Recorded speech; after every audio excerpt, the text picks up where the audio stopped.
It's time for us to leave the cozy regional leagues behind and enter the American League Gauntlet. Welcome to 1911 in Baseball Dreamland. Today we enter our 9th season at the helm of the New London Whalers and Out of the Park Baseball 26. The St. Louis Cardinals snapped Chicago's 5-year grip on the National League, clinching the flag on the final day. But reports of a Cubs collapse were exaggerated. They roared back to claim their 3rd Roosevelt Cup, keeping challenge number 2 afloat. Out west, Sacramento topped the PCL, while San Francisco doubled down with another Cuban League crown. Against all logic, New London climbed again, back-to-back promotions, 4 steps up in 8 seasons, and suddenly we're staring down the American League. Hank Perry and Rube Foster carried the flag, clinching the International League crown over Boston in a nail-biting finale. The Cup run, another trip to the 4th round. Our mission hasn't changed, only the scale. No other minor league outfit is closer to cracking the National League. Survival here will be brutal, but I'd still rather hold our cards than anyone else's. In challenge number 2, it's been battered for 2 cups straight, and the siege is unlikely to lift now. 272 clubs now crowd our pyramid. Survival in the American League means dodging the entire bottom half of the standings. Further down, classes D and E balance at 10 leagues each, sending a couple more dreamers up into Class C. And Class E tightens the spigot back to 1 promotion slot per league. It still feels like a typo, New London in the American League. 3 Class A climbers join us in green, while Boston shows up in red, booted from the National League and reinvented as the Rustlers. When the big leagues demote you, apparently the next logical step is cattle theft. Chaos isn't limited to promotion and relegation either. The regional leagues reshuffle as well. The Class A International League is so crowded this year, it'll feature not 1, not 2, but 3 Philadelphia clubs. Name changes were the fashion statement of 1911. Brooklyn at last embraced the Dodgers name, still dodging trolleys and now hoping to dodge relegation. South Bend went corporate with the Bucks. Dubuque went all in on Hustlers. And Columbia, well, calling yourself the Commies in 1911 is one way to get headlines. Classes D and E expand to 10 leagues each with a total of 132 clubs. Among them are 18 new clubs joining Class E. The Albany Babies look ready for nap time at third base. The Asheville Moonshiners keep the jugs flowing. The Hamilton Mechanics offer tune-ups between innings. And the York Prohibitionists remind everyone that banning post-game beer is a bold branding strategy. A few standouts from the rebrand parade: the Quincy Infants, diapers optional; Paducah Polecats, guaranteed to clear the stands; and Ottumwa Speed Boys, sprinting straight into punchline territory. That's 17 clubs that changed names in classes D and E for you. The West Coast and Cuban Pyramids maintain their structure for the 1911 season. The California League got a little sweeter and stickier in 1911. Victoria's Bees become the 2nd Canadian outpost, bringing the circuit to 7 clubs. Portland dropped the Colts moniker and re-emerged as the Pippins, finally a team that hits like an apple. And then Cuba, the only shuffle was Matanzas and Columbia trading chairs. The American League serves up a wild grab bag of rivals. New York, St. Louis, and Washington have been regular fixtures since 1903. The Boston's Rustlers, fresh off their National League roller coaster, tumble in wearing new cowboy hats. Then there are the Greenhorns, Columbus, New Orleans, and Davenport, fresh off the regional trails. The Senators bring politics, the Pelicans bring feathers, and the Prodigals bring biblical drama, and we bring a harpoon. Welcome to the American League. Promotion pays, sort of. Our ballpark just ballooned to 4,550 seats. Our budget leapt from 40K to 56K, and on paper it looks like prosperity. But stack that up against the Browns, Highlanders, Rustlers, and Senators, we're basically bringing a lunch pail to a banquet. They've got marble stadiums and diamond cufflinks. We're patching uniforms and counting nickels. In this league, our growth, quote-unquote, still makes us the scrappy underdog that everyone else can outspend without breaking a sweat. It's a draft class so massive it could stage its own league, nearly 1,300 names on the board. Each team gets 3 picks this season, a nod to the scale of it all. Our lottery chance ticked up to 0.56%, barely a whisper, but maybe enough to change our fortunes. Rosters stretched to 20 active men, giving everyone more tools for the grind ahead. But the lottery wheel spun us straight into despair. Our first shot is pick 219, followed by 303 and 519. Not exactly franchise-saving material. Meanwhile, the Browns score number 1, the Senators grab 7, and both the Highlanders and Rustlers sit pretty in the top 20. Jacksonville, of course, walks away with pick 3 after landing number 2 last year. Some clubs live charmed lives. First overall went to the Browns, 18-year-old catcher Bubbles Hargrave, a Connecticut kid from New Haven. Scouts love his bat, project him as a 5-star future, though his glove is closer to Butterfingers than gold. Still, a bat like that makes you overlook a few passed balls. The rest of the top 7 filled out with a mix of sluggers and stars in waiting. Philadelphia took Vic Sayer, a rare blend of speed and muscle. Jacksonville lucked into Red Smith, the kind of all-around third baseman every scout drools over. Buffalo grabbed Dolph Luque, a Cuban ace who could headline rotations for years.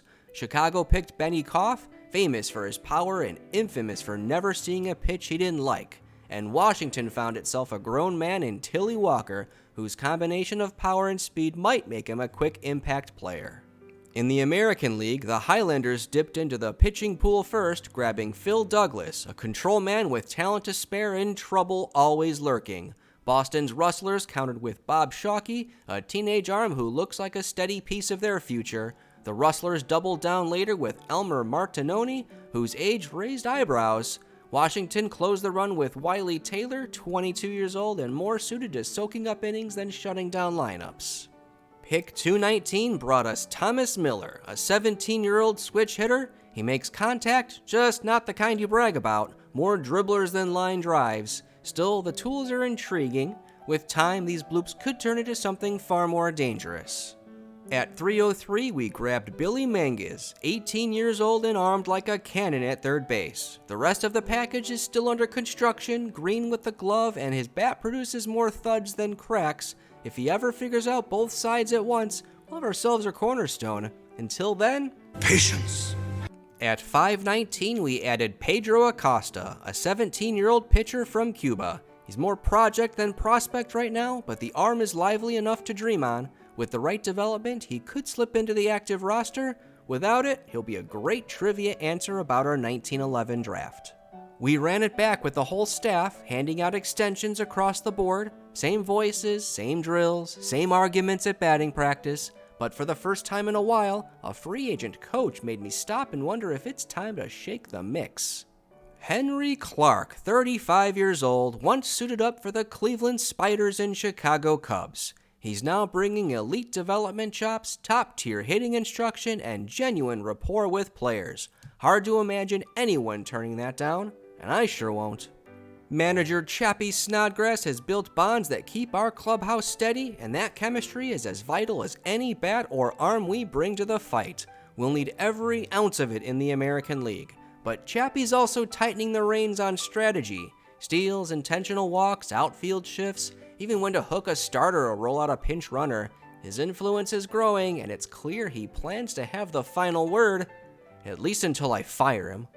The Boston Rustlers are already plotting a quick return to the National League, leaning on 27-year-old outfielder Johnny Bates and his 36 career WAR to lead the way. Columbus, meanwhile, feels like a regional league roster that wandered into the wrong room, except for its stars.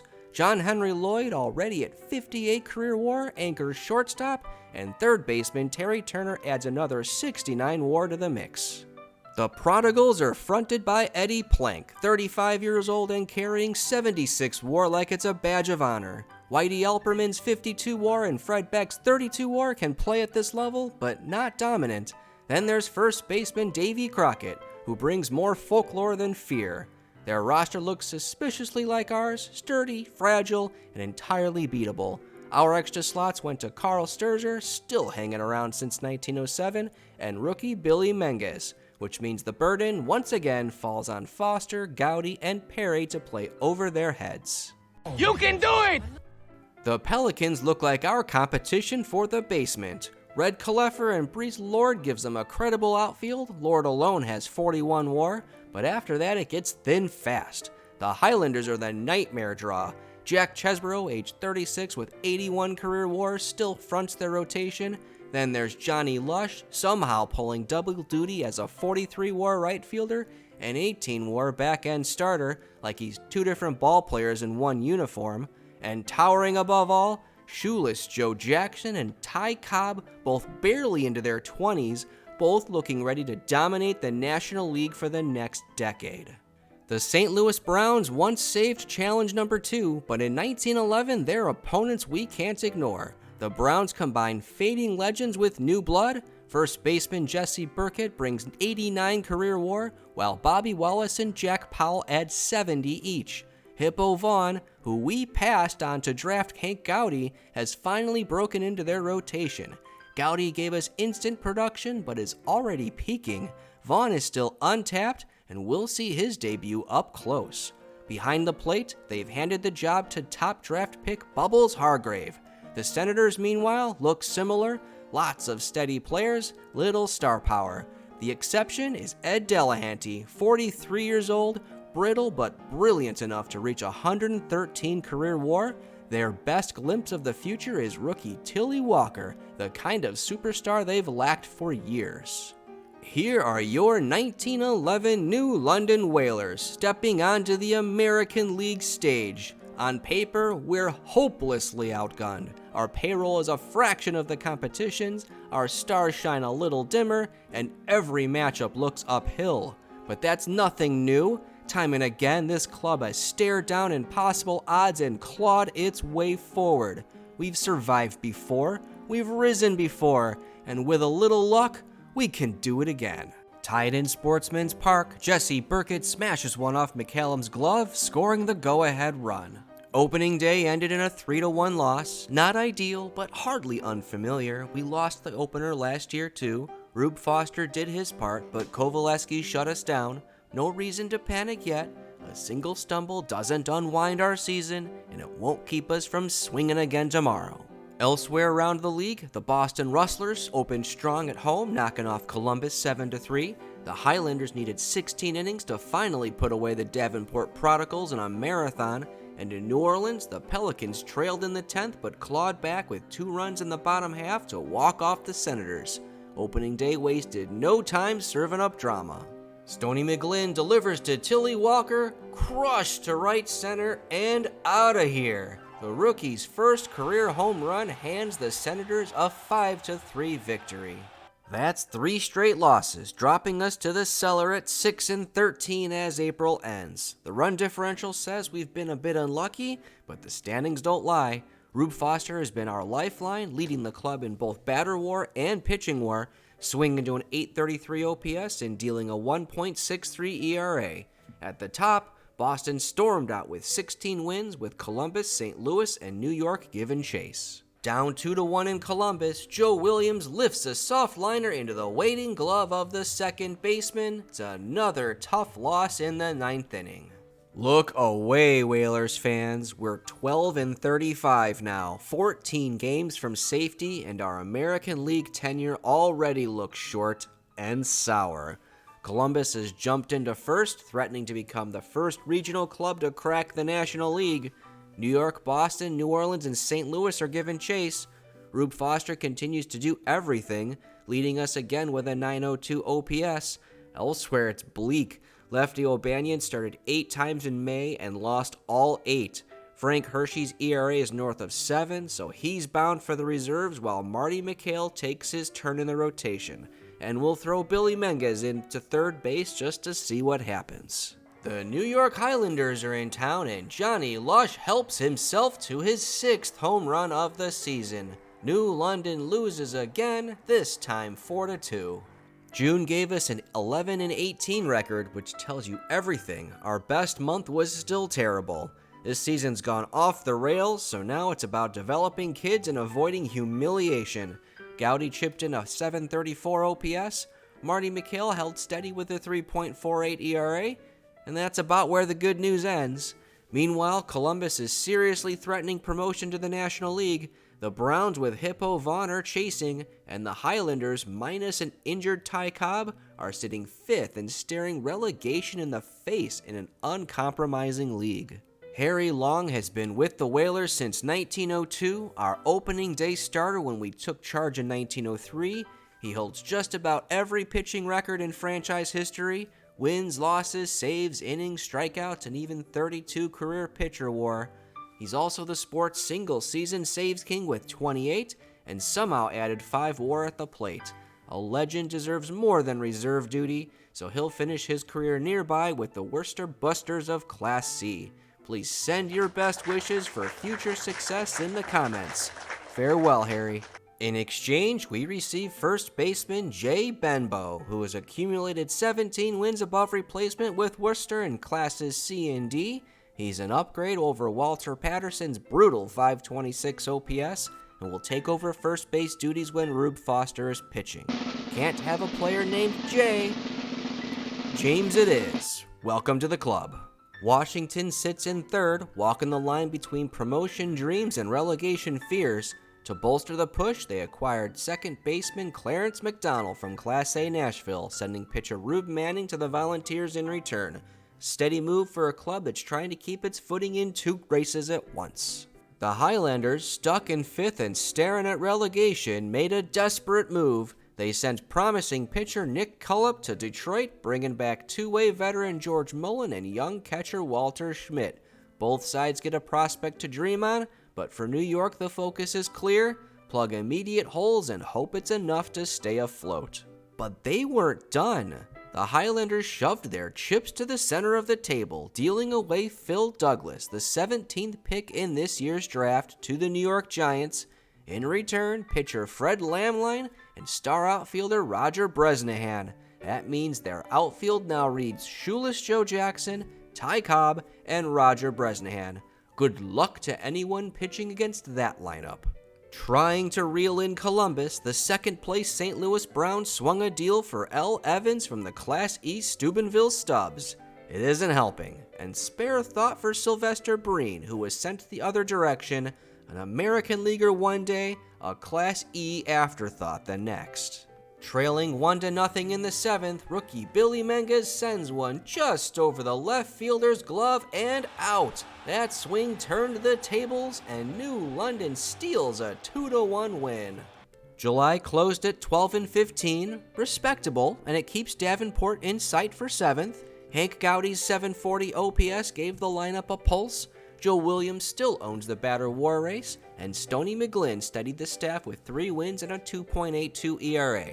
But our victory over St. Louis may have been a fatal misstep. It shoved the Browns 3.5 back of Columbus. If the Senators cling to first, they'll vault into the National League while we're left anchored in Class A. Worse yet, the Highlanders' relegation could trap them in Class A with us, slamming the gate on any return to the American League. Billy Menges' breakout rolls on in St. Louis with a line drive into the left field gap. The base is clear as the Browns chase, and New London wins 7-2. We've punctured the Browns' chances at promotion again. We no longer care. The Browns are now chasing the other Senators from Washington. The Columbus version melted down, falling 8 games out of first into 5th place, suddenly in line for relegation. Speaking of relegation, New London has officially been relegated to Class A for the 1912 season. That's okay. I don't mind. I don't mind. But the Whalers went 13-16 in August, now only 3 games out of 7th. Hank Gowdy posted a nice 852 OPS, while lefty Webb won 6 games with a 1.55 ERA. Stoney McGlynn pitched us to a 4-3 victory in Davenport on the final day of the season, securing a 7th place finish in the American League. The fight for safety reaches its breaking point. Columbus holds a 1-game edge on Boston for 4th place. The Rustlers head into New York needing to steal one from the Highlanders, then look south to see if the Pelicans can topple Columbus in New Orleans. If both dominoes fall, a 1-game playoff would decide who stays and who sinks to Class A. The tying run is on base for Columbus, but Terry Turner strikes out to end the game and open the door for Boston. The Rustlers need help from catcher Pat Moran. He grounds one to third base, fielded cleanly by New York, and that means Boston is relegated to Class A. John Henry Lloyd and the Columbus Senators breathe easier. They survive their first year in the American League. For Davenport, New Orleans, and Boston, it's down to Class A. That's back-to-back relegations for Boston, who not long ago were tumbling out of the National League. The Rustlers keep falling, and thanks to proximity, they'll likely remain in our path. At the top, the Washington Senators claim the American League crown and punch their first ticket to the National League. The New London Whalers mustered just 523 runs, the league's fewest. We brought up the rear in homers, slugging percentage, and strikeouts too. Only the defense kept us afloat.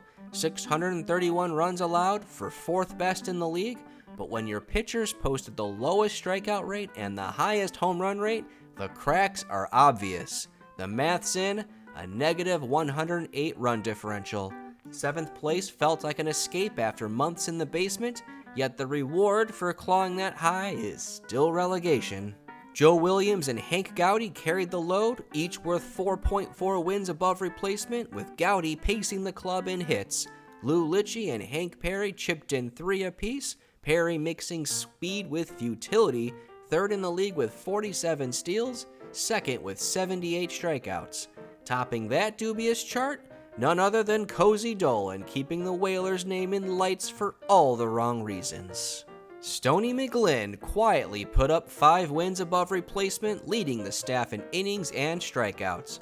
Rube Foster and Lefty Webb chipped in 3 apiece, Foster anchoring the rotation with a 2.75 ERA. Webb was the lone pitcher to finish above 500. He finished third in the American League in WHIP, but surrendered a league-high 13 home runs. Beyond that, the cupboard was bare. Everyone else fell below replacement level, a loud reminder that pitching reinforcements aren't optional, they're survival. The Pittsburgh Pirates bulldozed their way to a 100-win season, their first National League crown since 1902, with Jose Mendez leading the charge. They left Joe Tinker's Cubs 11 games back and every other club crawling below 500. And at the bottom, Cincinnati, dropping 85 games and yo-yoing back to the American League for the second time in 4 seasons. The St. Paul Saints are climbing again, finishing 85-55 to secure their third promotion to the American League. The Dubuque Hustlers lived up to their name and spirit. Pete Hill and Frank Kitson delivered, but still they just broke even at 500. Meanwhile, the Rock Island Islanders finally hit rough seas, sinking below 500 for the first time ever and tumbling to Class B after 4 steady years in Class A. The fight for safety in the American Association isn't settled yet. Syracuse, fresh to Class A this season, now risks sliding straight back down. The Stars lead the Binghamton Bingos by a single game, but fate matched them up on the final day. If Binghamton takes it, they force a winner-take-all tiebreaker. Bases loaded, Binghamton's season hanging on Hugh Lally's bat. He rolls it to first, and just like that, the Bingos are headed down to Class B. Elmer Leonard did everything he could to keep Binghamton afloat, even leading the league in pitcher war. But it wasn't enough. The Bingos tumble back to Class B for the first time since 1904. At the other end, Buffalo surged to 81 wins, returning to the American League after 3 seasons away. Their star was center fielder Red Murray, who delivered a staggering 10.5 WAR with the bat. The Louisville Colonels fought their way to 82 wins, edging out Harry Hooper and the Springfield Senators to claim promotion. It marks Louisville's first trip back to the American League since 1906. At the other end, the Joplin Miners' first taste of Class A ended bitterly. 87 losses and a quick relegation. The standout of the season was Walter Johnson, who once again dominated for the Atlanta Crackers, leading pitcher war for the 3rd straight year. The International League goes right down to the wire. Just a year after Newark spoiled Boston's promotion hopes, the Red Sox are fighting them off for survival. If Newark wins and Boston loses, it sets up a 1-game playoff. Meanwhile, Providence sits on the brink of history. beat Philadelphia at home, and the Grays reach the American League for the first time ever. But if the A's spoil it, there's another one-game playoff waiting. Smokey Joe Williams earned his 26th victory, striking out 10 Boston Red Sox and swinging the door wide open for Newark's survival hopes. But Newark ran into the imposter Whalers ace George Jocelyn, who struck out Jack Lawler to finish the shutout and relegate Newark to Class B. 2 on, 2 out for Ozzie Schrakengast in the 9th. His soft liner is snared by shortstop Ray Rock, and Providence heads to the AL at last. After 9 seasons stuck in Class A, Sherry McGee and the Providence Grays finally found the exit and promotion to the American League. The Philadelphia trio finished 2nd, 4th, and 5th, all staying right where they are. Newark's 9-year run ended too, but in misery, as 87 defeats dragged them down instead of up. The Sioux City Packers are on the rise, and nothing seems to slow them down. 85 wins delivered a 3rd straight promotion, carrying them all the way to Class A. Jack Kading and Larry Cheney led the charge with league best seasons, and the Packers now look like a genuine power emerging in the pyramid. The question now, can they make it 4 in a row? No club has ever done it. At the other end, Rockford and Cairo finished 7th and 8th and slipped to Class C. The Rochester Broncos are finally back in Class A for the first time since 1903, powered by Fred Tony's arm and 94 wins to take the Central League crown. At the bottom, Evansville's 9-year stay in Class B came to an end with 78 losses and a 7th place finish. Lancaster's stay was much shorter, just 1 season, capped by 84 defeats before tumbling back to Class C. The Shreveport Pirates are finally back in Class A for the first time since 1903. Their path has been chaotic. 3 straight relegations followed by 3 promotions in 5 seasons, capped now with 86 wins and a league crown. On the other side, Jacksonville is writing the opposite story. Despite back-to-back top 3 draft picks, they lost 85 games and finished last. Macon wasn't much better with 75 defeats. Both clubs are headed down to Class C. Last day drama in the New England League. Albany and Lowell are knotted at 65 and 74, with one destined to fall. Albany looks better positioned, playing at home against softer competition, but if we've learned anything in this pyramid, it's that should win usually means don't count on it.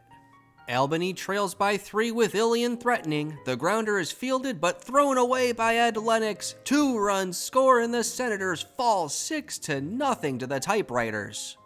Lowell's last chance. Bill Merritt drives one to center. It hangs up for the Troy Trojans. It's caught and the Tigers are off to a tiebreaker with Albany. Albany puts the tying run on, but Marty Krug hits a chopper and it's a fielder's choice. Lowell escapes and the Tigers survive another season in Class B.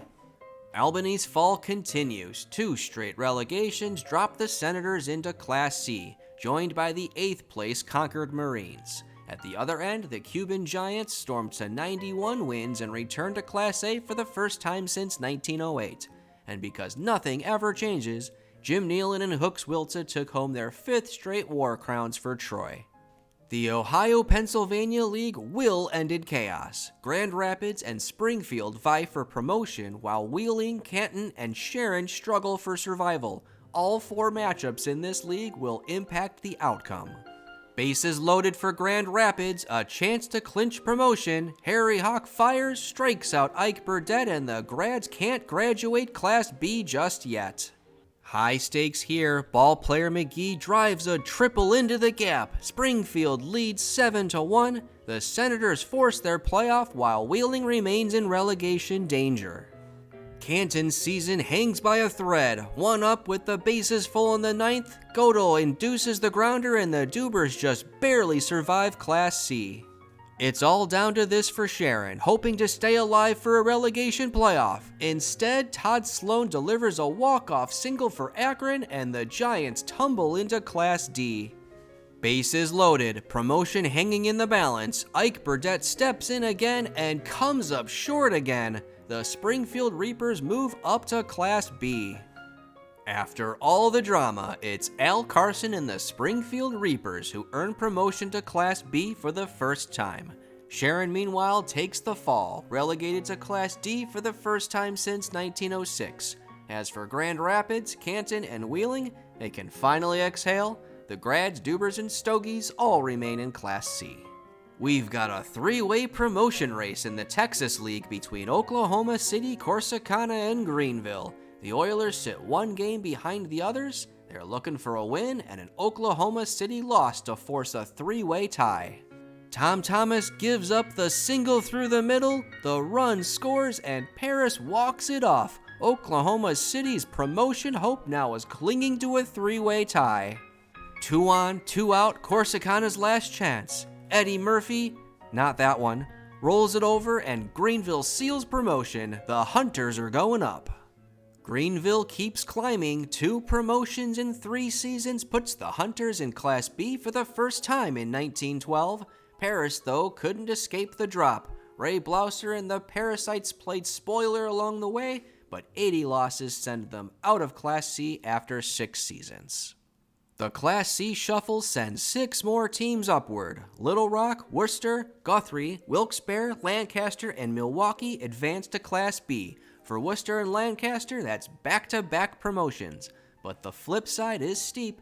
Birmingham, Springfield, Colorado Springs, Punxsutawney, Norfolk, and Winnipeg all tumble to Class D. Springfield manages 2 relegations in a row, while Colorado Springs takes their 3rd since starting 1903 in Class A, from mile high to rock bottom. The Temple Boll Weevils are desperately trying to keep their place in Class D and sit just 1 game in the safe zone ahead of the Austin Senators. Austin leads 3-1 in the 9th, and Tom Kibler rips a 2-run triple to double the lead. The Senators win it, keeping the heat on the Boll Weevils. Temple is down in the 6th. Joseph Zoller steps in and rips a double to clear the bases. The Boll Weevils surge ahead, and that's where they stay. The last day didn't matter for Houston. Even with a loss, 81 victories secured their promotion to Class C in their 5th season. For Austin, though, those final heroics fell flat. 75 defeats doomed them to relegation, ending a 7-year stay in Class D. It's a 3-way relegation scrap in the Kentucky-Illinois-Tennessee League. Chicago and Lima are both 1 game clear, but one of them has to lose. If Knoxville can win its final game against Indianapolis, we'll have a relegation playoff. Lima's Matty Fennell is trying to keep the game tied, but uncorks a wild pitch, which scores the run from third base, and the Chicago American Giants are safe.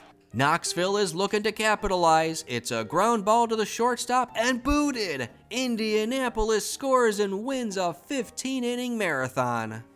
The Lima Cigar Makers drop their finale in Chicago, but still have enough smoke left to stay in Class D. Knoxville isn't so lucky. The Appalachians slide back to Class E, and the Bloomington Bloomers finally stopped tripping over themselves, turning a relegation skid into a 90-win bounce back up the pyramid.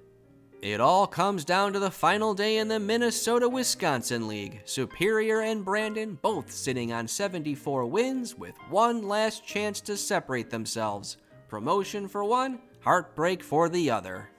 Opening frame in Superior, and ballplayer Beck drives in a run with a sharp single. Oskaloosa piles it on, and the longshoremen are buried before they even get to hit. On the road in Monmouth, Brandon's bid for promotion fizzles with a strikeout. Their shot isn't gone, but it means a promotion tiebreaker. Longshoreman in front, and ballplayer Kennedy rips his 2nd triple in as many innings. It's 4-1 Superior, and they cruise from there to the win and promotion. Superior racks up 75 wins and wastes no time returning to Class C. For Charles Childs and the Monmouth Browns, the trip was just as short. 77 losses drop them right back to Class E. Final day in the Kansas League, and it's Red Cloud and Muskogee racing for survival. The Red Clouds need only a win or a Navigator's defeat. Anything else, and we're in for a tiebreaker. The Cloud lead 2-1 late. Frank McCarthy pitches to L. Hogan, who drives it deep to left and caught in front of the track.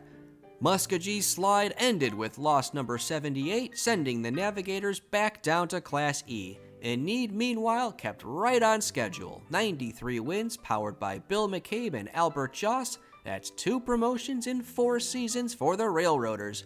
They're still picking up steam. It's a 3-horse race for promotion out of the Illinois-Missouri League. The Quincy Infants and Sedalia Goldbugs enter the final day with 75 wins apiece and face each other. The winner will then hope Keokuk drops its final game against Springfield to force a tiebreaker.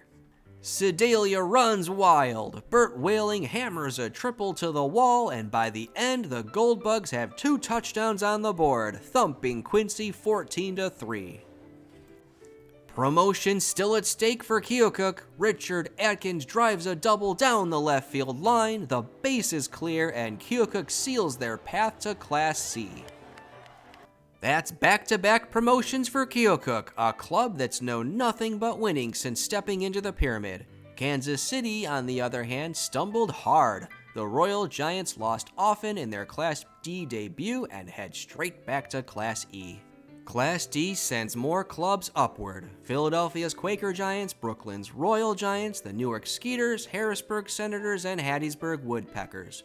For the Royal Giants, it's historic. Next season will be their first outside of Class D. Harrisburg, too, finally breaks free after 7 long years.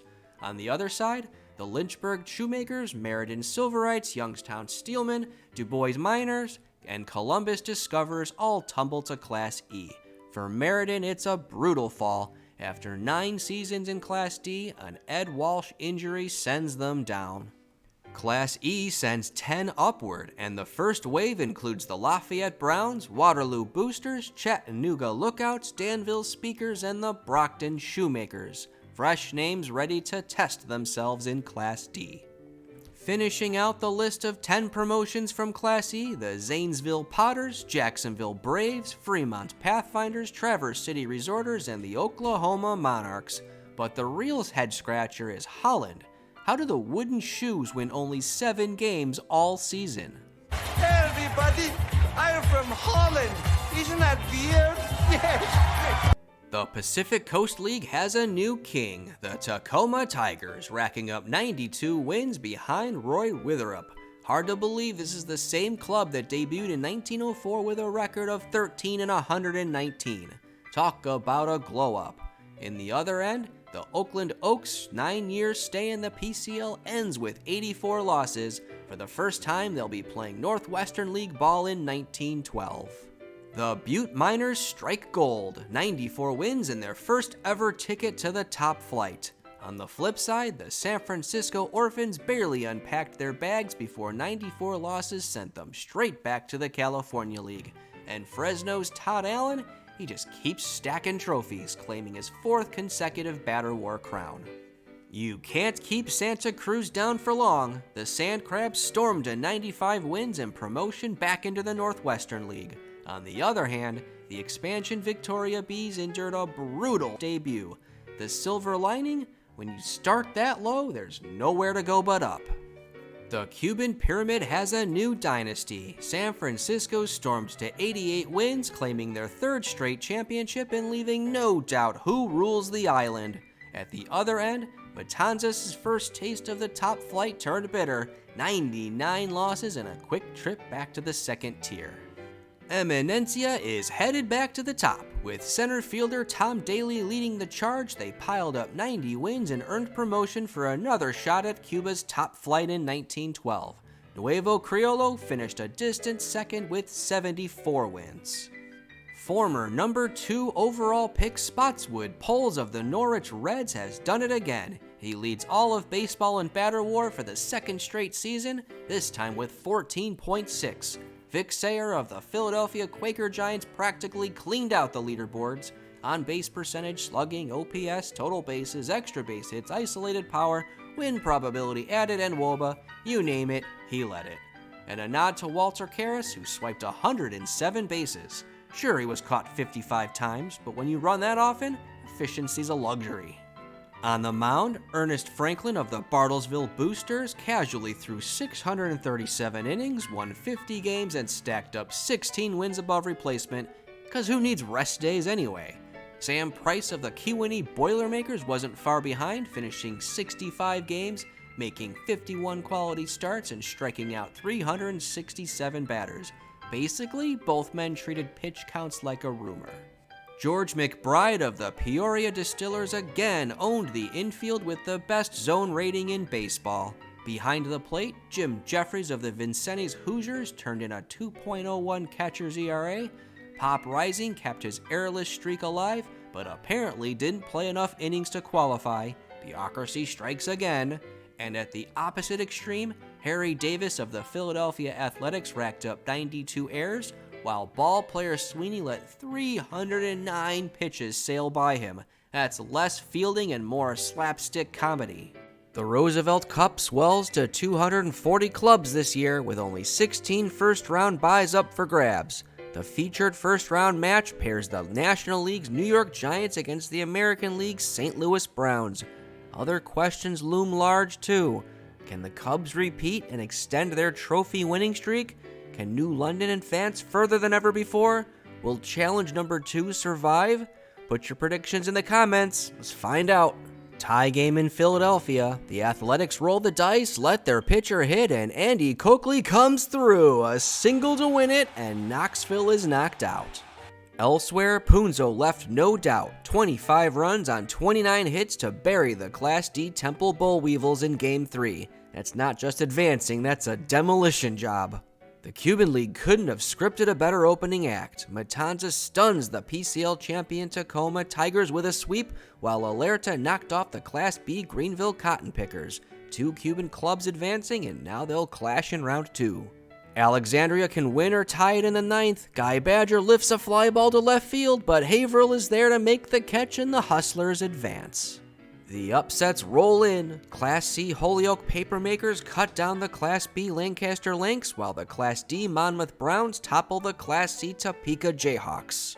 Bases loaded in the 13th, John Wickenhofer takes the payoff pitch for ball 4, and Cleburne wins on a walk-off walk. The Railroaders draw the Class C Little Rock Travelers next, fresh off their walk-off stunner over the American League's Davenport Prodigals in Game 3. And they're not alone. Another Class C shock came from the Springfield Reapers, who took down the Class A Alameda Encinals. Extra innings in Grand Rapids, where James Barton lifts a single to left, scoring Charlie Hanford, and the Grads walk off Savannah. The Class B Macon Peaches exposed the Columbus Senators, safe from relegation in the American League, but apparently no match for a club from Macon. The Peaches move on to face the Washington Senators in round 2. Last chance for the Jags. Les Wilson crushes one to deep left. It's gone! Bringing home the tying and winning runs. Amsterdam, Johnstown, Gloversville walks off the Baltimore Orioles in stunning fashion. The Class C Crookston Crooks sail those seas 3 times fast, swiped a win from the Class B San Francisco Seals, surviving a late rally to sneak into round 2 with their pockets still full. Dallas looking to win it. Bob Ewing grounds to second. The throw comes home. Too late. The Giants walk it off, and Grays Harbor is out. Class D Pueblo beat the champs, but you don't win the cup just for that. Instead, their prize is a second-round matchup with the Detroit Tigers, not exactly the trophy they were hoping for. The Roosevelt Cup gods handed us a brutal first-round draw. The Class A American Association champion St. Paul Saints. They're balanced, dangerous, and take on their 4th attempt in the American League next season. Their star is 33-year-old first baseman Miller Huggins, who just churned out nearly 7 wins above replacement. We've made one tweak to fight fire with steadiness. Marty McHale goes to the reserve roster, and veteran Frank Hershey joins the bullpen. 9th inning, last hope, James Benbow delivers a single to score Lou Litchie and tie the game. Still even in the 12th, Hank Perry drives one to left, deep, and gone! A solo homer, the game winner, and New London takes Game 1. New London up 7-3, and Billy Menges drills one into the left field gap. Alcock scores from second, and the Whalers take Game 2 in style. It's a most welcome result for the New London Whalers on the road against difficult competition. Billy Menges and Hank Perry deliver the heroics in Game 1, and then all 9 starters collect hits in Game 2. Cozy Dolan leads the way with 5 hits, 2 runs, an RBI, and a stolen base in the series. We'll meet the Class D Waco Navigators in round 2, fresh off a tight Game 3 win over the Class C Akron champs. And the Class D Meridian White Ribbons tied up the Lynn Leonardites, pulling off an upset of their own. New York leads by 1, and Buck Herzog homers over the left field fence to give the Giants a 2-run cushion, and they knock out the St. Louis Browns. The Class C Jackson Drummers pulled off an upset, knocking out the Class B Fresno Raisin Growers. Meanwhile, Habana fended off a late rally from the Class D Columbus Discoverers to move on. The Vicksburg Hillbillies are on the verge of an upset until Billy Bertel unloads a rocket to left field. It's gone! Walk-off homer, and the Memphis Turtles storm their way into round 2. The Class C Scranton Miners stun the Class A Minneapolis Millers with 3 runs in the bottom of the 9th, winning 15-14. Winning run at third for Johnstown, Harry Olin steps in and rips a single. The Johnnies walk it off, moving to round 2, and the Clinton Infants are sent packing. The Class C Lancaster Red Roses upset the Class A New Bedford Whalers, and the Whalers deserve it for being frauds and copycats. No Cinderella run for McKeesport this season after falling to Almendarez in 3 games. Tied in New Orleans, Red Cleffer singles up the middle, the throw comes home, it's there but past the catcher, the Pelicans advance past Decatur. Next up, New Orleans hits the rope to face Class E Harrisburg. Meanwhile, the Hartford Senators survived a New England derby, edging out the Lawrence Barristers in 3 games. Last chance for Manfield, Everett Sheffield rips a grounder through the right side. 1 run scores, and another, and the Brownies walk it off to stun the Bradford Drillers. Upsets keep coming. The Class C San Antonio Broncos walk off the Class A Everett Smokestackers, who went up in smoke, while the Class C Duluth White Sox swept aside the Class B Oakland Commuters. Walt Wood is Jersey City's last hope. He hits one hard to center field. At the warning track, gone! The Skeeters pull a stunning comeback against the Chicago American Giants. The Cuban surge rolls on. The San Francisco Cubans stunned the Class B Concord Marines with a walk-off single in Game 3, joining Habana, Almendarez, and Alerta in round 2. Meanwhile, the Class D Sedalia Goldbugs spun a golden sweep over the Class C Manchester Textiles. 11th inning in Toronto, pinch hitter Jim Downey rolls a double play ball. Fay comes home with it, safe! The runner scores and the Maple Leafs advance. The upsets piled up in this bracket. The Class C Columbia Commies swept the Class B Ilion Typewriters in 2. The Class D Olean Candidates battled past the Class C Leavenworth Convicts in 3. The Class D Fort Wayne Breakies joined the chaos, sweeping the Class C Montreal Royals. And waiting in round 2 are the Class E Lafayette Browns, fresh off surprising the Class D Du Bois Miners. Winning run on base for Bridgeport, Larry Batten drills a double into right. The orators do the singing and the tourists are the ones getting played. The Providence Grays took an International League showdown, knocking out the second Major League club of this year's Cup, and the Class D Muskogee Navigators added to the surprises, upsetting the Class C Guthrie Senators, a team usually busy writing its own Cinderella stories. Round 2 begins with 128 clubs still in the chase. The spotlight falls on a clash of fallen giants. The recently relegated Cincinnati Reds of the National League square off against the freshly dropped Boston Rustlers of the American League. Bases loaded in Boston, the crowd on edge. Duff Cooley lifts a soft liner, caught by the shortstop. The chance dies and the Cincinnati Reds advance past the Rustlers. Cincinnati's reward is no breather. They draw the Philadelphia Athletics in round 3. Elsewhere, the Class B Indianapolis Indians won the Battle of Midwest Capitals, knocking out the Class A Springfield Senators. Class E Monmouth looking for some magic. Shaw grounds one to shortstop, and the Denver Grizzlies hold on for victory and advance. This section brought plenty of surprises. The Class C Charleston Seagulls knocked out the Class A Buffalo Bisons. The Class C Springfield Reapers followed suit, taking down the Class B Kansas City Cowboys. and the Class E Waterloo Busters kept the theme going, upsetting the Class C York White Roses. Extra innings in Butte, John Cooper rips a single through the infield, Herbie Moran scores safely from second, the Miners snatch it from the Crooks in walk-off fashion.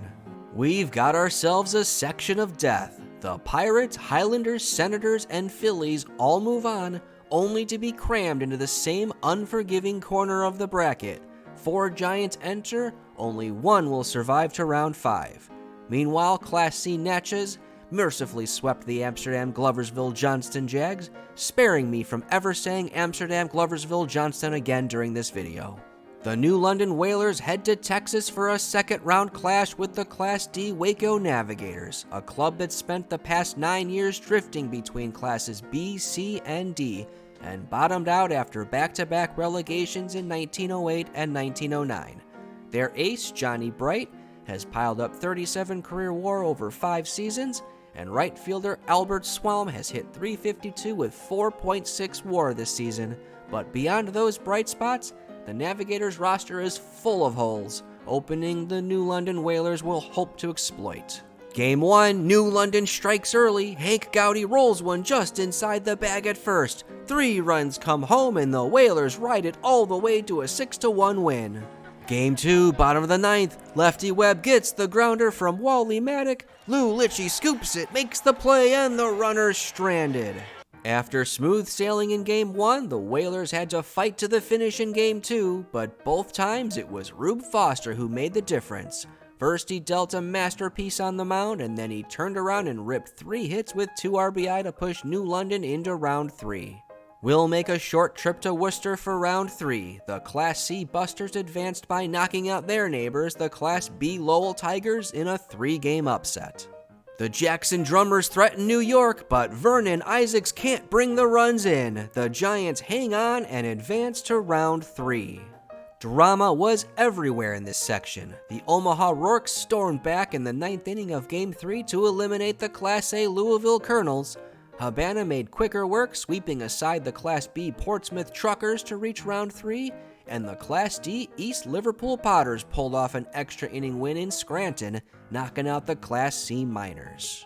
Last chance for Lancaster. Robert Wells singles up the middle, the tying run scores, and the throw is late. The Red Roses turn the tables on the Troy Trojans. Last year's Cup runners-up, the Class B Troy Trojans, are out early, upended by the Class C Lancaster Red Roses. Meanwhile, the Class B Marion Diggers clawed out an extra inning win in Game 3 to topple the Class A Seattle Giants. Bottom of the 11th in Traverse City, ballplayer Scott lines a walk-off single, and the Class C Resorters sweep the Chicago White Sox into vacation land. Just when you think the Chicago White Sox can't fall any further, that happens. Round 2 kept the chaos coming. The Class D Philadelphia Quaker Giants swept the Class C Mansfield Brownies in 2. The Class C Duluth White Sox outlasted the Class B Kansas City Blues in extra innings. And the Cubans of San Francisco sealed the deal with a Game 3 shutout over the Class A Terre Haute Miners.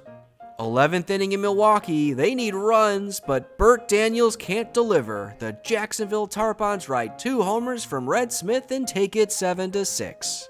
2 more upsets to close out the second round. The Class E Lafayette Browns swept aside the Class D Olean candidates, while the Class D Bridgeport Orators knocked out the Class C Wilkes-Barre Barons. 64 teams remain, and the heavyweights continue to collide. The Detroit Tigers draw their National League rivals, the Brooklyn Dodgers. Meanwhile, the American League's New York Highlanders head to Pittsburgh to test the reigning National League champion Pirates. Topsy Hartzell steps in for Philadelphia in the 9th. He delivers a base hit that scores Red Donahue, and the Athletics steal it at the death, stunning the Cincinnati Reds. The Athletics now face their crosstown rivals, the Philadelphia Giants, familiar foes from this year's International League. The Giants advance on a dramatic Game 3 walk-off, eliminating the Nashville Volunteers. Elsewhere, Class C Oklahoma City stunned the Class A Schenectady Frog Alleys, and the Class B Haverhill Hustlers blanked the Class A Denver Grizzlies in their own Game 3 to punch a ticket to round 4. Our third round draw is the Worcester Busters, champion of the Class C Connecticut League. They played 5 seasons of Class D ball until earning 2 consecutive promotions. 28-year-old shortstop Shoeless Jackson is the primary reason for this team's rise. After being selected 19th in the 1908 draft, he's accumulated 34 wins above replacement over 3 seasons. After him, they possess a parade of competent players, including former Whalers workhorse Harry Long, who only pitched in 6 games during the regular season. We're tied in the 11th. Ball player Ridgely lifts a fly ball to center field. It's deep enough to score the sac fly, and the Busters walk us off in Game 1.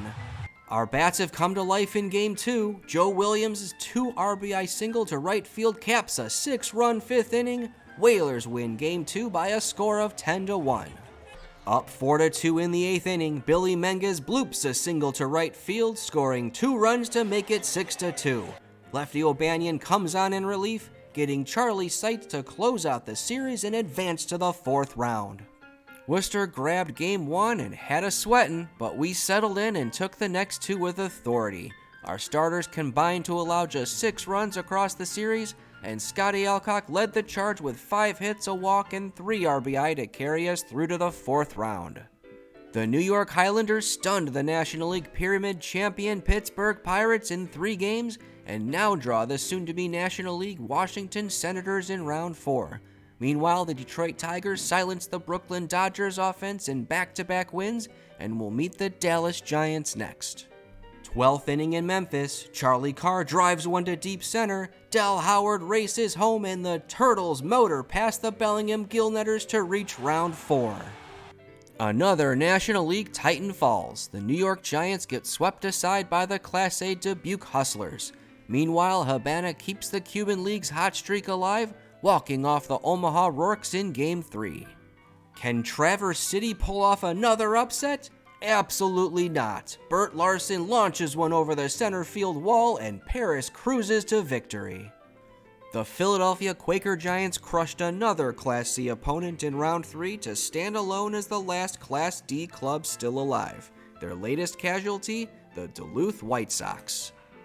Only 7 of the 32 survivors trace their lineage to the original 1903 Major Leagues, and at least one will perish here. The New York Highlanders march into Washington to challenge the surging Senators, a duel that guarantees the fall of an old empire. Meanwhile, Philadelphia braces for civil war, the Giants and Athletics drawn against each other, 2 clubs from the same city fighting for a single pulse in the tournament. Familiar ghosts await us. New London draws the Syracuse Stars, our old rival from the 1907 New England League Wars. Back then, they soared to promotion while we languished in 5th. Since then, they've lived a pendulum life, swinging between Classes A and B, clinging to survival this year only because the injury list blinked first. Their star slugger Frank Schulte's been shelved since August, but left fielder Vin Campbell has risen from the infirmary just in time for the Cup. In only 61 games, he hit like a fever dream. 492, 547, 821 slash line, good for 6.1 wins above replacement. Add Mike Mitchell, Possum Whitted, and Frank Delahanty to the mix, and the lineup hums. Their pitching, however, leaks runs like a cracked hull, second worst in all of Class A. We're rolling early as Joe Williams lines another single. Gowdy and Dolan score to make it 7-0, and the Whalers take Game 1 with ease. Top of the second, and Joe Williams smacks one into the corner where 25-range Frank Delahanty wanders. Our slowest runner completes an inside-the-park home run. Lefty O'Banion enters in the 9th and induces a 6-4-3 double play, and the New London Whalers have advanced to the 5th round of the Roosevelt Cup. Syracuse never figured themselves out, and I'm not complaining. For all their talent, they looked lost. Vin Campbell flickered but never flamed. Lefty Webb keeps marching through the Cup with 4 wins in 4 starts. Hank Perry used his speed to reach base 7 times and cross the plate 4. After the clincher, I found Frank Delahanty near the dugout, shook the man's hand, and told him to pass my regards to his brother Joe, a former New London Whaler. Frank didn't blink. "Say hi to him yourself," he said. Strange words, one that didn't make sense until what I saw happen next. Final chance for Dallas to shock Detroit. Herbert Brady singles up the middle, the throw home skips past the catcher, and both runners score. The Giants steal the series in stunning fashion. So I will get the chance to say hi myself. Next up, Joe Delahanty and the Dallas Giants, fresh from toppling the mighty Detroit Tigers. Elsewhere, the Athletics took the Philadelphia Civil War, earning a date with Class C Oklahoma City, who just swept Class B Indianapolis clean out of the Cup. And in Washington, the Highlanders didn't just win, they erased the American League champion Senators in a sweep that sent shockwaves up the old order. Binghamton has the Cubs on the rope. Jay Kirk swings and misses to end it, a two-hit shutout for ballplayer Carter and the Binghamton Bingos. The Cup delivers another shockwave. The St. Louis Cardinals now stand alone as the last remaining guardian of challenge number 2 on this side of the bracket. Anyone out there getting nervous yet? Habana keeps the Cuban flame burning, stunning the Dubuque Hustlers to extend their improbable run. And down in Class B, the Marion Digger just buried the American League's New Orleans Pelicans in a sweep that leaves the hierarchy wobbling. 16 clubs remain in the Roosevelt Cup, and the bracket's gone beautifully off the rails. Habana has become this year's Cinderella story, the first Cuban League club ever to reach the Sweet 16. They'll host the Memphis Turtles in a showdown that bridges two baseball worlds. Out west, the Butte Miners carry the banner for the West Coast Pyramid, set to face the New York Highlanders, one of only 4 remaining defenders of challenge number 2 and the fading old order.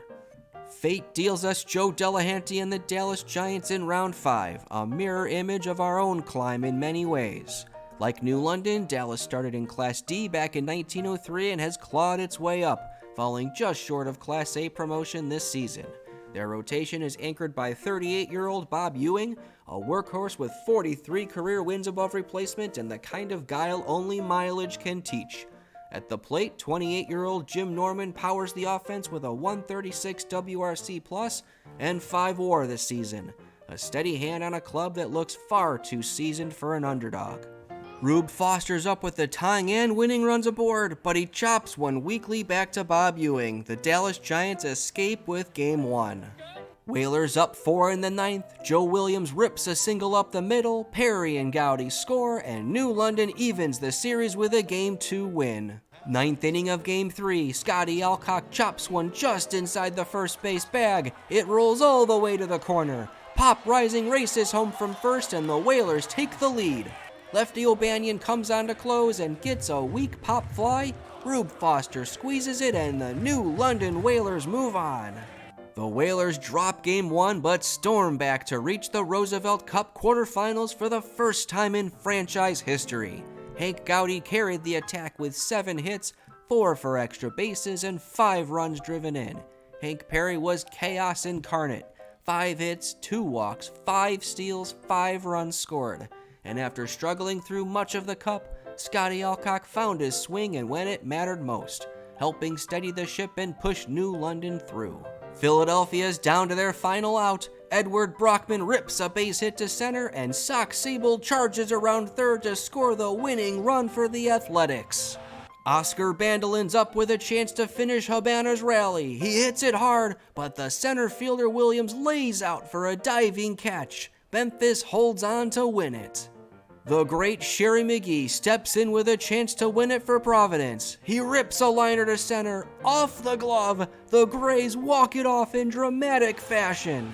The old order is cracking, but not yet gone. St. Louis falls and Cleveland follows, toppled by the Class C Springfield Reapers in one of the Cup's great shocks. Every National League club has been wiped out, leaving only the New York Highlanders and the Philadelphia Athletics to defend challenge number 2. Further down the ladder, the Class B Marion Diggers swept aside Binghamton, and the Shreveport Pirates did the same to Jersey City. The Roosevelt Cup has become a full-blown uprising, and the former powers are running out of reinforcements. 8 clubs remain, and for the first time, the New London Whalers are one of the quarterfinalists. The 1907 Roosevelt Cup champion Philadelphia Athletics host Frank Baker and the giant-killing Springfield Reapers. The Memphis Turtles head to Marion to take on the Diggers.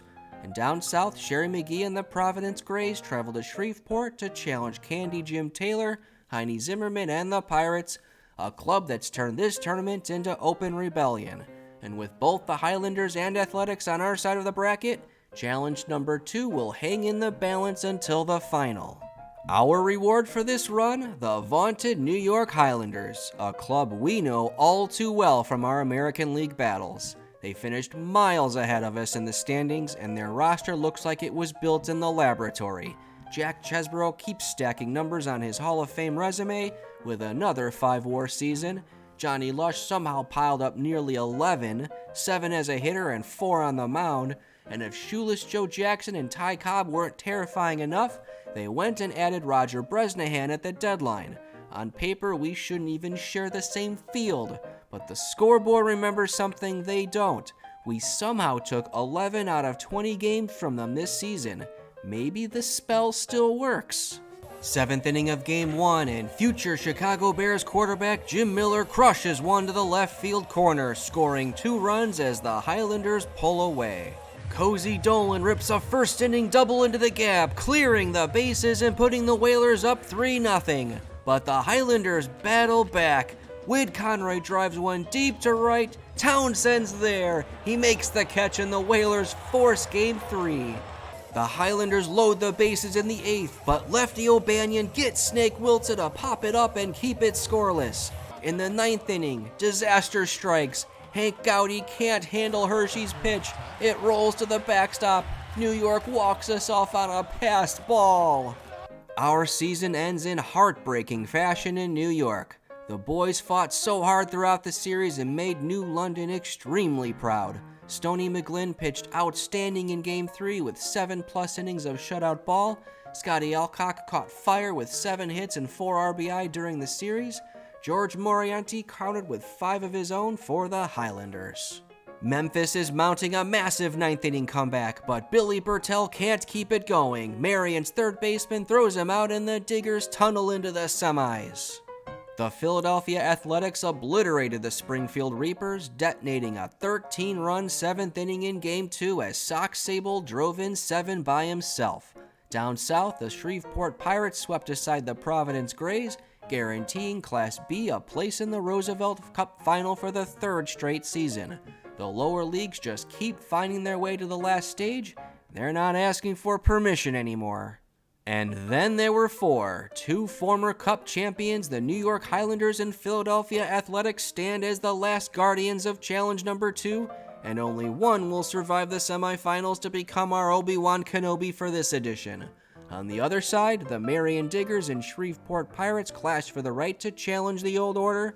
One bracket defends history, the other sharpening the knife. Ty Cobb steps up to the plate in the 3rd inning and drills a home run over the right field wall in Philadelphia. The New York Highlanders lead 4-0 and hold on to advance. Candy Jim Taylor looks to extend Shreveport's lead and does so emphatically. 2 runs score on the double into the left field gap, and Shreveport crushes Marion. The New York Highlanders outlasted the Philadelphia Athletics in a hard-fought 3-game series, a clash worthy of their shared history. Meanwhile, the Marion Diggers spent most of their semifinal wishing they were buried, completely dismantled in both games by the Shreveport Pirates, who march into the Roosevelt Cup final looking unstoppable. For the 3rd straight year, Class B sends a representative to the Roosevelt Cup final, once again putting Challenge number 2 under siege. First it was the Cuban Giants and Troy Trojans. This time it's the Shreveport Pirates, a club once mocked across the pyramid after 3 straight relegations. With Heine Zimmerman and Candy Jim Taylor leading the charge, they've clawed their way all the way back up through scattered promotions and now stand on baseball's grandest stage. Their opponent, the New York Highlanders, chasing their 2nd Roosevelt Cup behind a lineup that reads like a fever dream. The parameters of this series dictate that I cheer for the Highlanders to preserve Challenge number 2, and I will, but my conscience is needled by Ty Cobb and Shoeless Joe Jackson, who make it awfully hard to feel good about it. Cue Princess Leia. Help me, Obi-Wan Kenobi. You're my only hope. The Highlanders have had to endure rough waters to reach this point, knocking out 3 fellow protectors of Challenge number 2, surviving 4 elimination games and playing most of their series on the road. They'll be traveling again for the finals, heading to Shreveport, whose route has been far smoother. The Pirates have spent nearly the entire tournament at home, and only Jersey City among their opponents has ever played above the regional leagues. They haven't faced a true powerhouse yet, but have the firepower to threaten anyone. Now comes the question that defines every season. Can the second challenge survive one more time? The Highlanders are rolling as George Moriarty lines one to center field, driving in 2 more. New York's offense steamrolls the Shreveport pitchers in Game 1. Shoeless Joe steps in during the 7th and splits the gap. Jimmy Williams and Larry McLean score. The Highlanders take a 6-3 lead. In the 9th, Harry Howell faces William Graffius. A grounder to third, fielded cleanly, throw to first, out. The New York Highlanders are your 1911 Roosevelt Cup champions. The Shreveport Pirates pitching staff simply couldn't contain the supercharged New York Highlanders lineup, surrendering 22 runs across 2 games. New York captures its first Roosevelt Cup since 1906, and with it keeps challenge number 2 alive another year. For Shreveport, though, this wasn't failure. It's validation that they're not just back to their 1903 standing, but rising towards something far greater as 1912 looms. Congratulations to the New York Highlanders, who underachieved in the American League but delivered when it mattered just as much. By capturing their second Roosevelt Cup, they reaffirm their place among baseball's elite and become the 3rd consecutive club to stand as the last line of defense for challenge number 2, turning back the next wave of the revolution.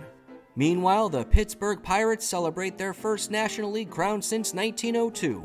With this title, they join rare company, standing alongside the Chicago Cubs and Philadelphia Athletics as the only clubs to hoist both the National League pennant and the Roosevelt Cup. Out west, the Tacoma Tigers seize the Pacific League crown for the first time, staking their claim as the new kings of the coast. In Cuba, San Francisco's 3rd straight championship ties them with Havana and Almendarez atop the all-time list. With the Chicago Cubs seemingly toppled for real this time, San Francisco now wears the mantle of baseball's next great power. As for the New London Whalers, this was the hardest season to define. By June, relegation was a near certainty, not a big surprise given the uphill climb we faced. But then came the Cup. We broke through to the quarterfinals for the first time, pushing even further than our recent runs, and before bowing out, we gave the eventual Cup-winning New York Highlanders a genuine scare. Let me know in the comments what you think of New London's performance this season. Success? Failure? Something else? From our humble Class D beginnings in 1903 to the American League and back down again, our harpoon still floats. We'll return to Class A for 1912, aiming to climb right back into the American League. But that's a story for the next video.